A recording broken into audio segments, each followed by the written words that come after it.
இந்த நாளிலும் நாம் முக்கியமாக தெரிந்து கொள்ள வேண்டிய விடயம்,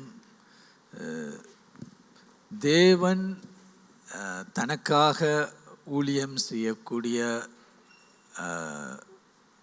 செய்யக்கூடியவர்களை தேவன் தேடிக்கொண்டிருக்கிறார். அதாவது ஆண்டவருக்கு நாம் தேவையாக இருக்கிறோம். எத்தனை பேர் விசுவாசிக்கிறீங்க ஆண்டவருக்கு நீங்கள் தேவைன்னு? ஆண்டவர் எங்களை நேசிக்கிறார், ஆண்டவர் எங்களை பாவிக்க விரும்புகிறார், ஆண்டவர் எங்களை அபிஷேகம் பண்ண விரும்புகிறார். ஆமேன். ஆனால் என்னன்னா, எமக்கு தேவன் தேவையா? சில நேரம் நாங்கள் என்ன செய்வோம், ஒரு அவசியம் என்றால் தான் சிலரை நாங்கள் போய் பார்ப்போம். இப்போ சுவாமிலாம் போனால் ஒரு டாக்டரை போய் பார்ப்போம், ஏதாவது ஒரு பிரச்சனை என்றால் ஒரு லாயரை போய் பார்ப்போம். அப்படியே சில நேரம் அவசியம் இருக்கும் பொழுது யாரையாவது நாம் பார்ப்போம். மற்ற நேரங்களில் அவர்களை பற்றி நாம் சிந்திப்பதில்லை.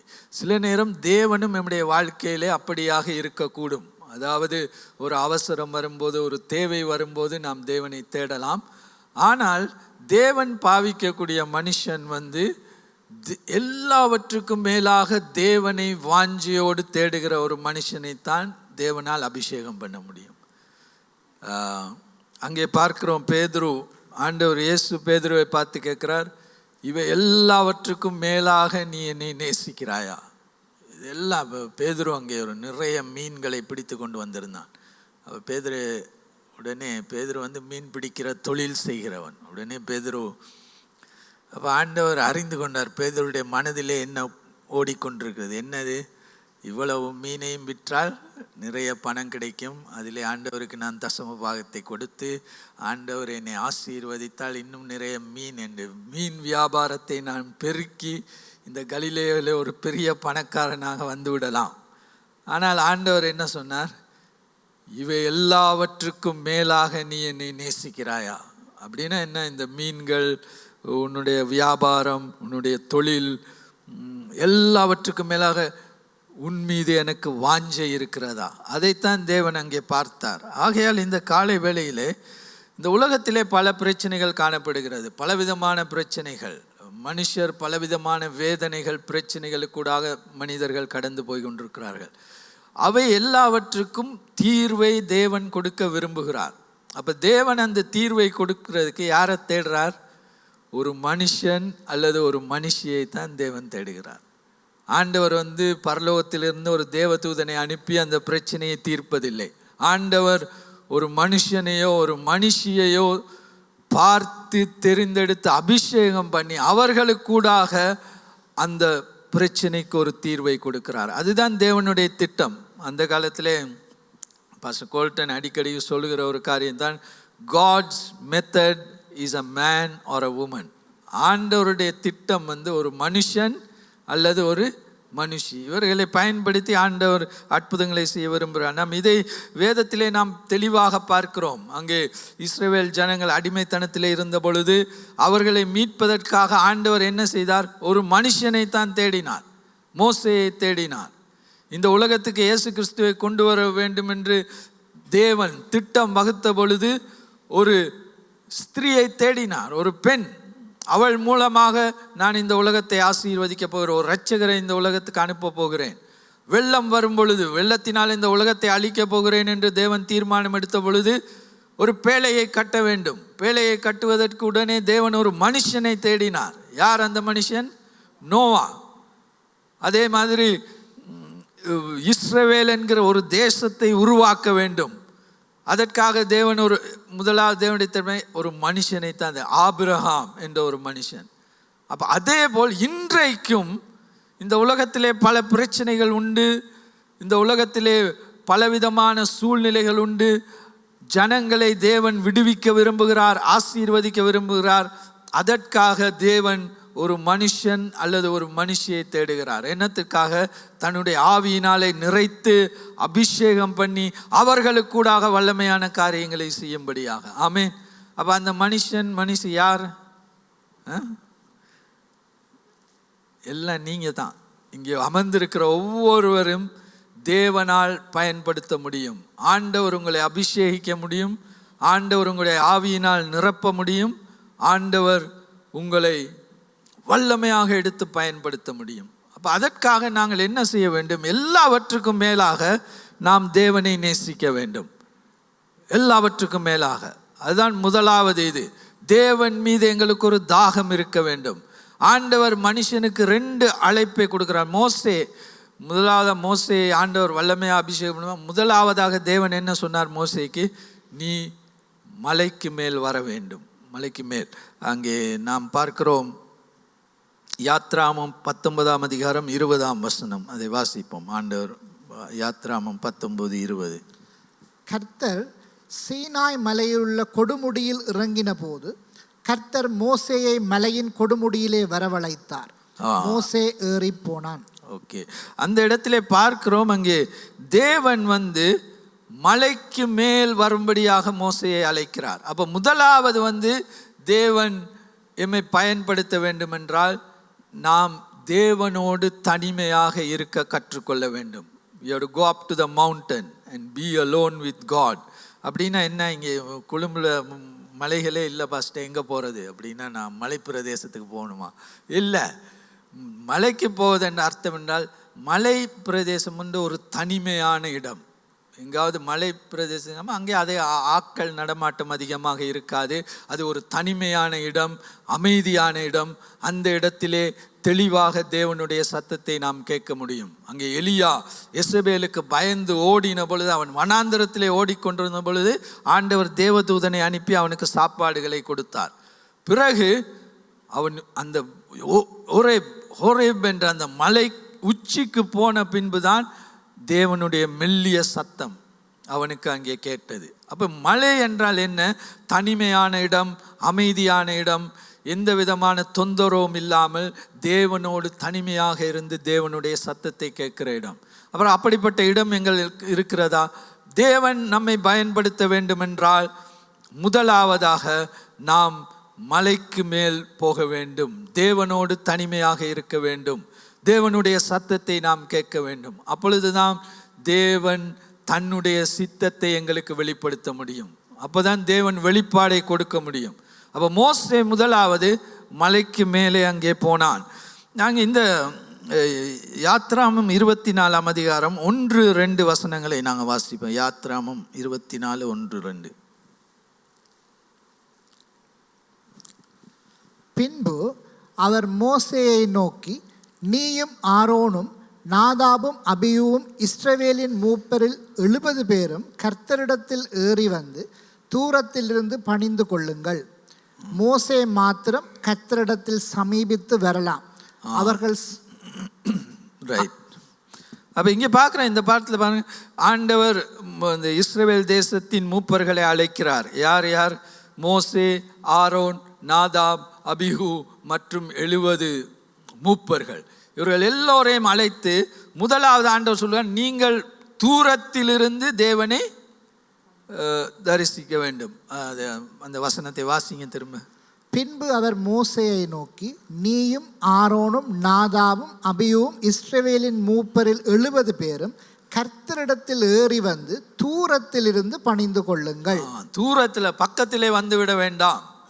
அப்போ ஒரு ஊழியர் சொன்னார், ஒரு வீட்டுக்காக ஜெபிக்க போனும்போது அந்த வீட்டு தலைவர், உங்களுக்காக ஜெபிக்கிறேன் வாங்கன்னு சொல்லி இந்த ஊழியக்காரர் கூப்பிட்டோன்னு, இல்லை பாஸ்டர் நீ அங்கேருந்தே ஜெபம் பண்ணுங்க, பக்கத்தில் வராதிங்க. உடனே இவர் பார்த்தார், ஏன் இவர் இப்படி சொல்கிறாரு? அப்புறம் தான் அவருக்கு விளங்கிச்சு, அவர் குடிச்சிருக்கிறாரு. இப்போ இந்த பக்கத்தில் ஜெபம் பண்ண சொன்னால் சாராய நாத்தை தான் குடிச்சிருக்கிறேன்னு ஊழியக்காரருக்கு தெரிஞ்சிடும். அதனால் பக்கத்தில் வர வேணாம் பாஸ்டர், அங்கேருந்தே ஜெபம் பண்ணுங்க அப்படின்னு சொன்னார். அதே மாதிரி இங்கே ஆண்டவர் சொல்கிறாரு, தூரத்தில் இருந்தே நீங்கள் என்ன வேஷிப் பண்ணுங்க, பக்கத்தில் வந்துடாதீங்க. ஏன் பக்கத்தில் வர வேண்டாம்? தேவன் பரிசுத்தர். அப்போ பரிசுத்தமான தேவனிடத்திலே பாவத்தோடு நாம் பக்கத்திலே போனால் பழைய ஏற்பாட்டு நேரத்திலே அங்கே மரணம் தான் ஏற்படும். அங்கே ஆண்டவருடைய அக்கினி பட்சித்து போடும். அப்போ இந்த எல்லோரும், இந்த ஆரோன், நாதாப், அபிஹு, இந்த 70 மூப்பர்கள், அவர்கள் மலைக்கு மேல் வந்தாலும் அவர்களுடைய இருதயம் முழுவதுமாக தேவனை நோக்கி இருக்கவில்லை. அவர்கள் வேறு காரியங்கள் மீது அவருடைய இருதயம் இருந்தது. அங்கே அவருடைய இருதயத்திலே இச்சை இருந்தது, காம இச்சை, சரியில்லாத காரியங்கள். அதே போல் அவருடைய இருதயத்திலே வேறு காரியங்கள் மீது தான் அவருடைய நாட்டம் இருந்தது. அதை நாங்கள் தெளிவாக பார்க்கலாம். ஏனென்றால் இப்போ 24ஆம் வசனம், இப்போ 33, 34 என்று நாங்கள் யாத்திராமத்தை வாசித்து போனால், மோசே இல்லாத நேரத்திலே ஆரோன் தான் ஒரு விக்கிரகத்தை செய்து கொடுக்கிறார். யாருக்கு? இஸ்ரவேல் ஜனங்களுக்கு வணங்கும்படியாக ஒரு விக்கிரகத்தை. அப்போ அதிலே தெரிகிறது ஆரோன் அந்த அளவுக்கு தேவனை அறிந்திருக்கவில்லை. அதே போல் நாதாப், அபிகு இவர்கள் இருவரும் ஆண்டவருக்கு பிழையான ஒரு தூபத்தை காட்டினார்கள். Strange fire. அதாவது ஆண்டவர் சொல்றார், எனக்கு முன்பாக தூபம் காட்டும் பொழுது இப்படியாகத்தான் இது இருக்க வேண்டும் என்று தெளிவாக அங்கே ஒரு இதை கொடுத்திருந்தார் ஆண்டவர், எப்படி அந்த தூபத்தை நீங்கள் காட்க. ஆனால் இவர்கள் பிழையான விதத்திலே காட்டி அங்கே ஆண்டவரால் அடித்து கொல்லப்பட்டார்கள். யார்? நாதாபன், அபிகு. அப்போ இவர்களுடைய இருதயம் தேவனுக்கு சமீபமாக இருக்கவில்லை. ஆகையால் ஆண்டவர் சொன்னால் நீங்கள் பக்கத்தில் வந்து விட வேண்டும், தூரத்திலே. ஆனால் 2ஆம் வசனத்தில் என்ன பார்க்கிறோம்? மோசே மாத்திரம் கர்த்தரிடத்தில் சமீபித்து வரலாம். இப்போ மோசே மாத்திரம் எனக்கு சமீபமாக வர முடியும். அப்போ ஆண்டவர் சொல்ற, மோசே எனக்கு நெருக்கமாக. ஏன்? என்ன காரணம்? ஆண்டவர் பட்சபாதம் பார்க்கிற தேவன் அல்ல. அதாவது இந்த உலகத்திலே இருக்கிறதை போல் தேவன் இன்னொரு இடத்துல 1 சாமுவேல் 14ஆம் அதிகாரத்தில் பார்க்கிறோம், மனுஷனோ முகத்தை பார்க்கிறான், தேவன் என்னத்தை பார்க்கிறார்?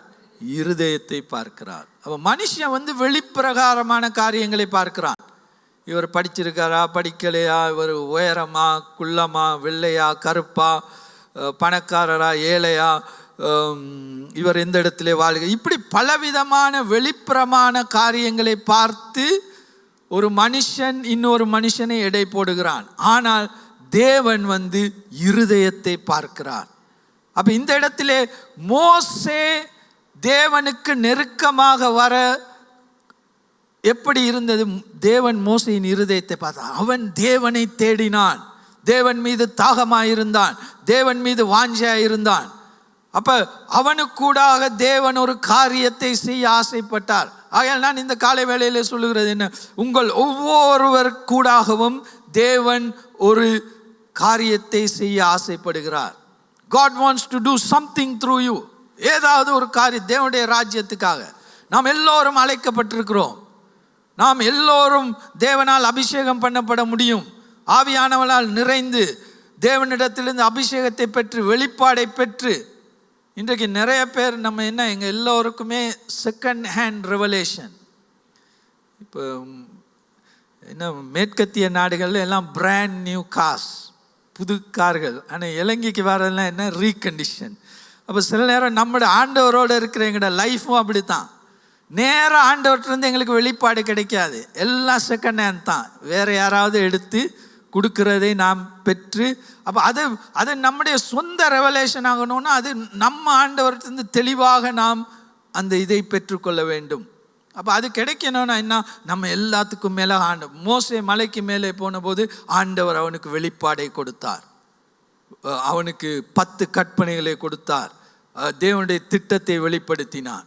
அப்போ ஆகையால் இந்த உலகத்தில் என்ன பிரச்சனை இருந்தாலும் முதலாவது ஆண்டவர் அந்த பிரச்சனையை சால்வ் பண்ணுறதுக்கு முதல்ல அதை தீர்ப்பதற்கு ஒரு மனுஷனையோ ஒரு மனுஷியையோ தேவன் தேடுகிறார். ஆமென். அப்போ இந்த காலை வேளையிலையும் தேவன் இந்த காங்கிரிகேஷனை பார்க்குறாரு. என்னது வெளியில் பார்க்கல, நீங்கள் எப்படி உடுத்திக்கிட்டு வந்திருக்கீங்க, மேக்கப் போட்டிருக்கீங்களா போடலையா, சாரி கட்டியிருக்கீங்களா, குர்த்தா போட்டு, இதெல்லாம் ஆண்டவர் பார்க்கல. ஆண்டவர் என்னத்தை பார்க்கிறார்? உங்கள் ஒவ்வொருடைய இருதயத்தையும் தேவன் பார்க்கிறார். என்னத்துக்காக? தன்னுடைய திட்டத்தை நிறைவேற்ற உங்களை பாவிக்கும்படியாக, உங்களை ஏற்றுக்கொண்டு பாவிக்கும்படியாக. அப்போ நாங்கள் பார்க்குறோம் அங்கே 24ஆம் அதிகாரம் 12ஆம் வசனத்தை நாம் வாசிப்போம். அப்பொழுது கர்த்தர் மோசேயை நோக்கி, நீ மலையின் மேல் என்னிடத்திற்கு ஏறி வந்து அங்கே இரு, நான் உனக்கு கற்பலகைகளையும் நீ அவைகளுக்கு உபதேசிப்பதற்கு நான் எழுதின நியாயப்பிரமாணத்தையும் கற்பனைகளையும் கொடுப்பேன் என்றார். அப்போ இங்கே பாருங்க, இந்த வசனத்தில் ஆண்டவர் சொன்ன, நீ மலைக்கு மேல் ஏறி வந்து அங்கே நீ இரு. ஆங்கில பைபிளில் ரிமேன் தியா அப்படின்னா அங்கே நீ அமர்ந்திரு. அப்போ இன்றைக்கு நாங்கள் வாழுகிற உலகம் வந்து ஒரு அவசரமான உலகம். அங்கே எல்லாம் வேகமாக போய்கொண்டிருக்கிறது. ஆனால் தேவன் என்ன சொல்றார்? அமர்ந்திருந்து நான் தேவன் என்பதை நீ தெரிந்து கொள், அறிந்து கொள். அப்போ இன்றைக்கி நாம் வந்து என்ன செய்கிறோம்? ரொம்ப ஸ்பீடாக அந்த உலகம் போய்கிட்டு இருக்குது. அப்போ எல்லாம் வந்து வேகமாக இருக்கிற இந்த உலகத்திலே நாமும் நம்முடைய வாழ்க்கையும் துரிதமாக வேகமாக போகிறது. ஆனால் ஆண்டவர் என்ன சொல்லுகிறார்? நீ மலைக்கு மேல் வந்து முதலாவதாக நீ அமர்ந்து அமைதியாயிரு. அப்போ அங்கே மோசே பார்க்குறோம், மலைக்கு மேல் போனவுடன் மோசே அங்கே மலை மேல் 6 நாட்கள் அங்கே அந்த மேகத்தின் மத்தியிலே 6 நாட்கள் மோசே அமர்ந்திருந்தார். அப்போ அதுக்கு ரொம்ப பொறுமை தேவை ஒரு இடத்துல அமர்ந்திருக்கிறதுக்கு. இன்றைக்கி நாங்கள் ஒரு டாக்டர்ஸை பார்க்க போனாலும் ரொம்ப நேரம் அமர்ந்திருக்க வேண்டியதாக இருக்குது. இப்போ சில நேரம் நாங்கள் எல்லாம் ஏசிக்கிருக்கோம், என்ன எங்களோட டைமை வேஸ்ட் பண்ணுறாங்க அப்படி இப்படின்னு எல்லாம் இது பண்ணிக்கிட்டு இருப்பாங்க. ஆனால் நம்ம என்ன செய்யணும்? எங்களுக்கு பொறுமை தேவை. தேவனை சந்திப்பது நான் அவசரப்பட முடியாது. நாங்கள் அவசரப்பட்டோன்னா நாங்கள் நோயோடே போக வேண்டிய. ஆனால் நாம் அமைதியாய் பொறுமையாயிருக்கும் பொழுது 7ஆம் நாள் தேவன் மோசேயை அழைத்தார். ஏன்னா அங்கே அந்த 16ஆம் வசனத்தை வாசி, 12, 13, 14 வாசிங்களேன். அப்பொழுது கர்த்தர் மோசேயை நோக்கி, நீ மலையின் மேல் என்னிடத்துக்கு ஏறி வந்து அங்கே இரு. நான் உனக்கு கற்பலகைகளையும் நீ அவர்களுக்கு உபதேசிப்பதற்கு நான் எழுதின நியாய பிரமாணத்தையும் கற்பனைகளையும் கொடுப்பேன் என்றார். அப்பொழுது மோசே தன் ஊழியக்காரனாகிய யோசுவாவோடு எழுந்து போனான். மோசே தேவ பர்வதத்தில் ஏறி போகையில் அவன் மூப்பரை நோக்கி, நாங்கள் உங்களிடத்தில் திரும்பி வரும் மட்டும் நீங்கள் இங்கே எங்களுக்காக காத்திருங்கள். ஆரோனும் ஊரும் உங்களிடத்தில் இருக்கிறார்கள். ஒருவனுக்கு யாதொரு காரியம் உண்டானால் அவன் அவர்களிடத்தில் போகலாம் என்றான். மோசே மலையின் மேல் ஏறின போது ஒரு மேகம் மலையை மூடிட்டு, கர்த்தருடைய மகிமை சீனாய் மலையிலே தங்கி இருந்தது. மேகம் 6 நாள் அதை மூடியிருந்தது. 7ஆம் நாளில் அவர் மேகத்தில் நடுவில் இருந்து மோசேயை கூப்பிட்டார். அப்போ 7ஆம் நாள் வந்து மேகத்தின் நடுவிலிருந்து மோசேயை கூப்பிட்டார். அப்போ அங்கே மோசே வந்து 6 நாள் பொறுமையாக காத்திருந்தான். இன்றைக்கு நம்ம சில நேரம் தேவன் எங்களோடு பேச முடியாமல் இருப்பதற்கு காரணம் என்ன? எங்களால் 6 நாட்கள் தேவனுக்கு கொடுக்க முடியாது. ஃபர்ஸ்ட் அது கூட நிறைய வேலை இருக்குது. இப்போ நான் சொல்லலை, இந்த நம்ம எல்லோரும், நான் என்ன சொல்கிறேன்னா, மோசே மாதிரி இன்றைக்கி நாங்கள் 6 நாட்கள் போய் ஒரு மலையில் அமர்ந்திருக்க முடியாது. ஆனால் என்னுடைய இருதயம் எப்பொழுதும் நாம் தேவனை தேட முடியும். ஆமென். கான்ஸ்டண்ட்டாக எந்த நேரமும் நாம் தேவனோடு கதைக்க முடியும், தேவனோடு இடைப்பட முடியும், தேவனோடு பேச முடியும். அப்படி பேசும் பொழுது தேவன் எம்மோடு பேசுவார், தேவன் எம்மோடு கதைப்பார், தேவன் எமக்கு அவருடைய திட்டத்தை வெளிப்படுத்துவார். ஆகையால் இந்த காலை வேளையில் நான் என்ன சொல்ல வரேன்?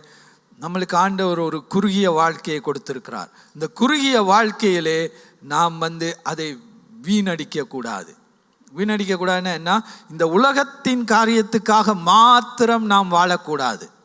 தேவன் எதற்காக என்னை அழைக்கிறார், எனக்கூடாக தேவன் என்னத்தை செய்ய விரும்புகிறார், இதை நாம் அறிய வேண்டும்.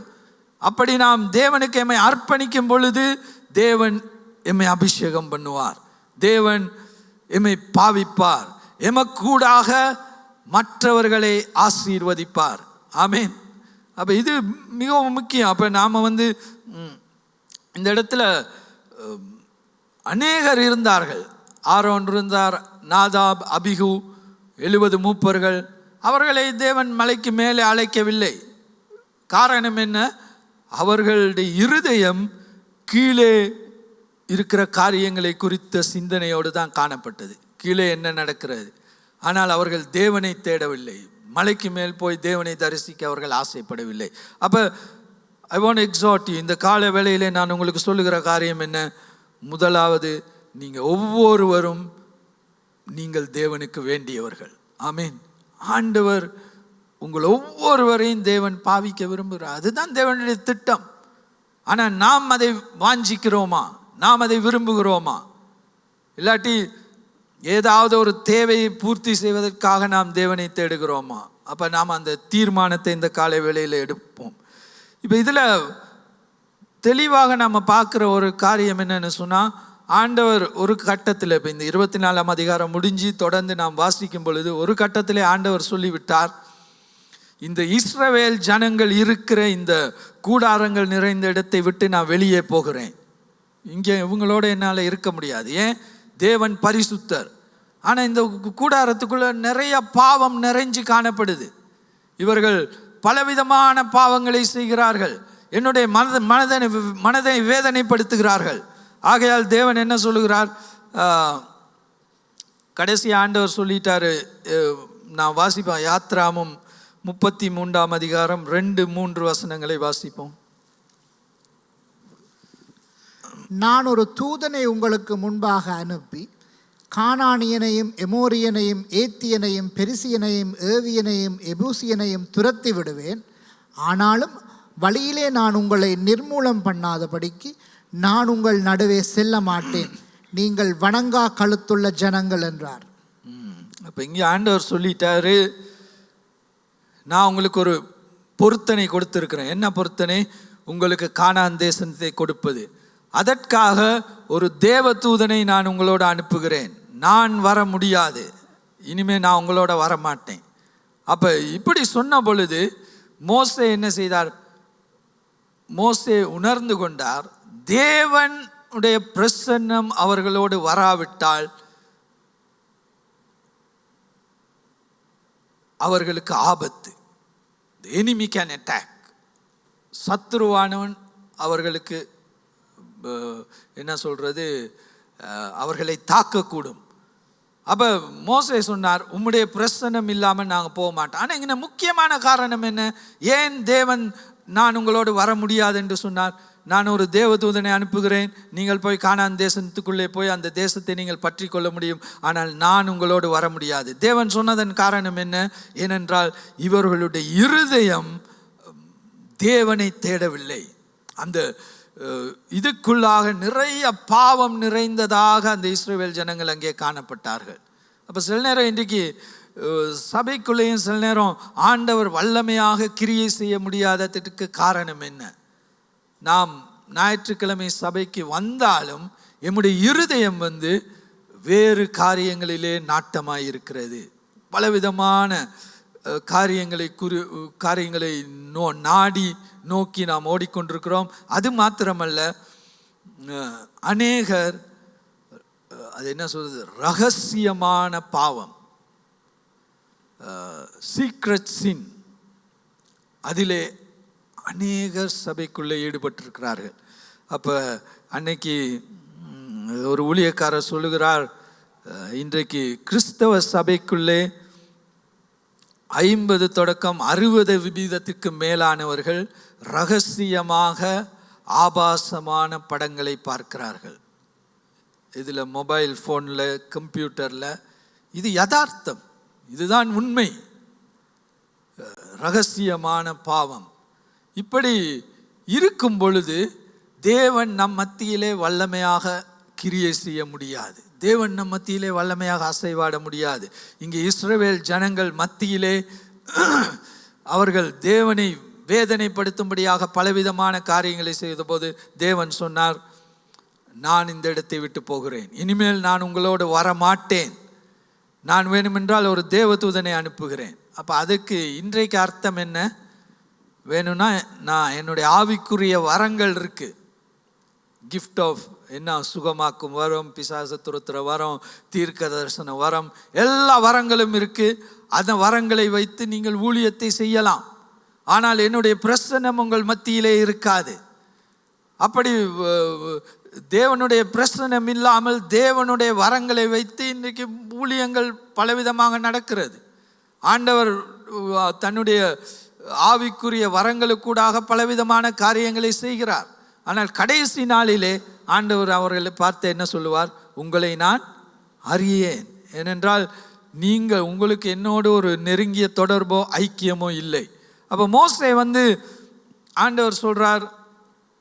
மோசே சொல்றார், நீர் இல்லாமல் நாங்கள் முன்னோக்கி போக மாட்டோம். அப்போ உடனே ஆண்டவர் என்ன சொன்னார், நீ அந்த 33:7 வசனத்தை நாம் வாசிப்போம். 33ஆம் அதிகாரம் 7ஆம் வசனம். மோசே கூடாரத்தை பெயர்த்து அதை பாளையத்துக்கு புறம்பே தூரத்திலே போட்டு அதற்கு ஆசரிப்பு கூடாரம் என்று பெயரிட்டான். அப்போ மோசே பார்த்தாரு, இப்போ இதுக்குள்ளே இருந்தால் எனக்கும் தேவனை சந்திக்க முடியாது. ஆகையால் அவர் தன்னுடைய கூடாரத்தை பேர்த்து எடுத்து இந்த கேம்புக்கு வெளியிலே கொண்டு போய் தன்னுடைய கூடாரத்தை நாட்டினார். ஆங்கில பைபிளில் சொல்லு, he pitched the tent outside the camp. அப்படின்னா வெளியில். மோசே ஏன் வெளியில் போனது காரணம் என்ன? இதுக்குள்ளே இருந்தால் தானும் தேவனை சந்திக்க முடியாது.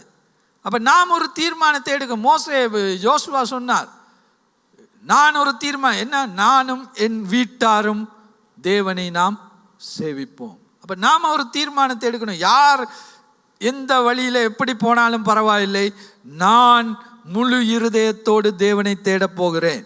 முழு இருதயத்தோடு நான் தேவனுக்காக ஜீவிக்க போகிறேன், தேவனுக்காக ஊழியம் செய்ய போகிறேன். அப்போ மோசே அந்த டென்ட்டை வெளியில் கொண்டு வந்து நட்டு அவர் தேவனை தேடும்போது அந்த இடத்திலே தேவனுடைய பிரசன்னம் வந்தது. அந்த 9ஆம் வசனத்தை வாசிங்க.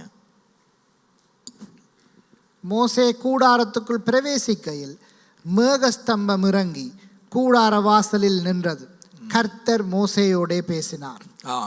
அப்போ மோசே வந்து அந்த கூடாரத்தை வெளியிலே நட்டு அவர் தேவனை தேடும் பொழுது அந்த இடத்திலே தேவனுடைய பிரசன்னம் வந்ததை நாம் பார்க்கிறோம்.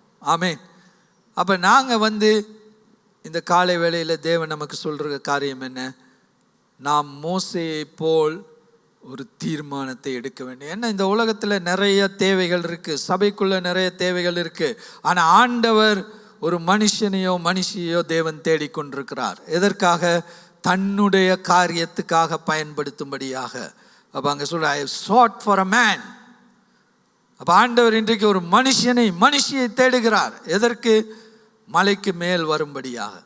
அப்போ மலைக்கு மேல் வந்தவுடன் அங்கே தேவன் தன்னுடைய வெளிப்பாட்டை கொடுப்பார், தன்னுடைய திட்டத்தை கொடுப்பார், தன்னுடைய அபிஷேகத்தை கொடுப்பார். ஆமேன். அப்போ நீங்கள் ஒவ்வொருத்தரும் மிகவும் முக்கியமானவர்கள். ஆமேன். யாரை என்றாலும் தேவனால் பயன்படுத்த முடியும். ஆனால் ஒன்று, நம்ம முழு இருதயத்தோடு தேவனை தேட வேண்டும். ஹல்லேலூயா. அப்படி நான் தேடும் பொழுது தேவன் தன்னுடைய பிரசன்னத்தை எமக்கு வெளிப்படுத்துவார். ஆமேன். அவருடைய அபிஷேகத்தை எங்களுக்கு கொடுப்பார். அவருடைய நாமத்தின் மகிமைக்காக தேவன் எம்மை பயன்படுத்துவார். ஹல்லேலூயா.